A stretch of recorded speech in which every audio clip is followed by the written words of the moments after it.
Egypt, land of gods, sand, and eternity. For 3,000 years its rulers followed the same rituals, prayed to the same gods, and walked the same halls their ancestors built. Until one man, one king, decided he would break everything. His name was Akhenaten, the most mysterious pharaoh in history, and the ruler who tried to replace every god with himself. His story does not begin on a throne. It begins in shadows.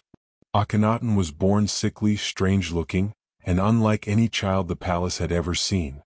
His skull was elongated, his limbs unusually long, his eyes too large, too distant, as if he was looking past the world. Priests whispered that the gods had touched him in the womb. Others thought something far darker shaped him. But whatever he was, the court agreed on one thing: this child was not normal. He rarely spoke. When he did, his voice echoed strangely through chambers as if the walls absorbed it. Servants claimed that young Akhenaten wandered the palace at night, staring at the moon for hours, whispering words no one understood.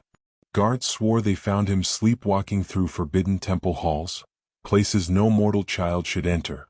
One night, a guard insisted he saw Akhenaten standing before a statue of Ra, and the statue's stone face cracked as if reacting to him. These were not ordinary signs for an Egyptian prince. But fate pushed him toward a future Egypt would never forget. When his father died, the kingdom expected the strong, handsome brother to take the throne. But in a shocking move, the strange, quiet Akhenaten was crowned pharaoh. Even the priests were confused. But the new king revealed his first secret quickly, in a moment that changed history forever. Instead of bowing to Egypt's gods, he refused. A hush fell over the priest. No pharaoh had ever defied the gods. But Akhenaten raised a hand to the sun and said a name that had not been spoken in centuries: Aten. Not Ra, not Ammonius, not Osiris. Aten, the sun disk. That moment was the beginning of a revolution so strange, so unnatural, that historians still can't explain it. Akhenaten ordered the temples of Ammonius to be sealed. Statues were broken. Ancient hymns banned. Priests stripped of power. Egypt, the land of 1,000 gods, suddenly had only one. And that one was Akhenaten's own reflection in the sun. But something even stranger happened. The king's body began to change. His face grew longer. His torso reshaped. His appearance matched the strange figures carved on walls. Figures with long limbs, wide hips, and alien-like skulls. Some believed he was depicting himself honestly. Others feared he was becoming something else entirely. Whispers spread across Egypt like wildfire. Is the pharaoh human? Is he a god in flesh? Or is he possessed by something older? Akhenaten did not answer. Instead, he built a whole new city in the desert. A city no map had ever shown, a city carved from visions only he could see. He named it Akhenaten, the horizon of Aten. It rose faster than any city in Egyptian history, as thousands of workers labored day and night under orders from a king who barely slept. Strangely, Akhenaten spent hours each day standing alone under the blazing sun, arms outstretched as if absorbing energy from the sky. He would not move, not blink. His guards sometimes fainted from the heat. But the pharaoh stood still, unshaken, eyes fixed on the burning disk. Something was changing in him, something the people of Egypt could feel. He began hearing messages from Aten. Orders, visions, prophecies. And each vision was stranger than the last. The first vision: no more gods. Only Aten. The second vision: erase the old names. Erase the past. The third vision: bring them to me. Bring them all. That final vision led to the darkest moment of his rule. Akhenaten ordered the priests of Ammonius, the most powerful religious force in Egypt, to be arrested in the dead of night. Some were dragged into the desert and left under the unforgiving sun for days. Others were sealed alive inside their own temples.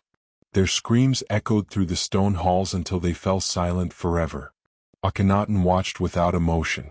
A single sunbeam reflected in his wide, unblinking eyes. But the strangest moment came when he ordered the destruction of Ammonius' greatest idol. When the statue shattered, witnesses swore the entire temple shook, and a gust of icy wind blew through the desert, cold enough to freeze the breath of the soldiers. In Egypt, A land where nights never bring true cold, this was impossible. People said Akhenaten had angered a god.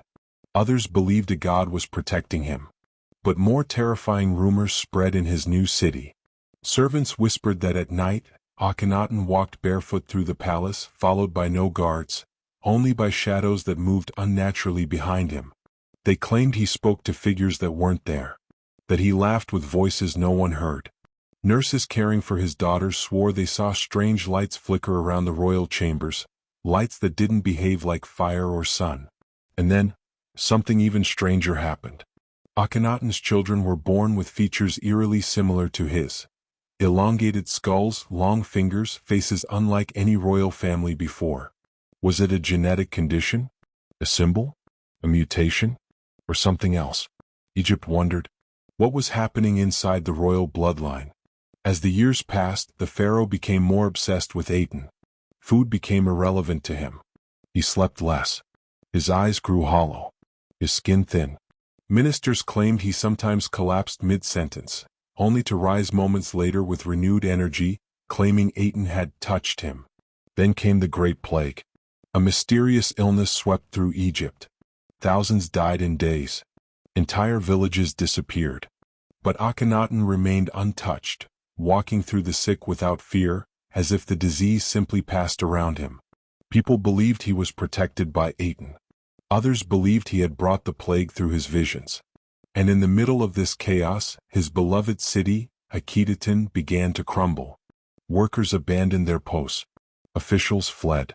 Even his queen, Nefertiti, vanished from records, as if erased. Akhenaten was now alone, just him and his god. On his final day, witnesses described the sky over the city turning an unnatural color, the sun glowing red, then white, then returning to normal. That night, the pharaoh walked to the highest point of his city and stared at the horizon until dawn. When they found him the next morning, he was sitting upright, eyes open, body cold, but with a strange expression on his face. No fear. No pain. Just peace. As if he had seen something in those last moments that no human was meant to see. After his death, Egypt panicked. His city was abandoned instantly. His temples destroyed. His name erased from history. His mummy? Lost. Gone. Never found. Some say the priests removed every trace of him to restore the old gods. Others believe his followers hid his body, fearing his transformation was incomplete. And some whisper that Akhenaten didn't die. He simply returned to the god who changed him. To this day the mystery remains. Why did his body look so strange? Why did he hear voices from the sun? Why did his children share his appearance? Why did Egypt erase every record of him? No king in history left a shadow as long as Akhenaten. No ruler ever dared to become a god. And no pharaoh ever broke the ancient orders so completely that even his memory was considered dangerous. But the desert remembers, the sun remembers, and some say, Aten still watches.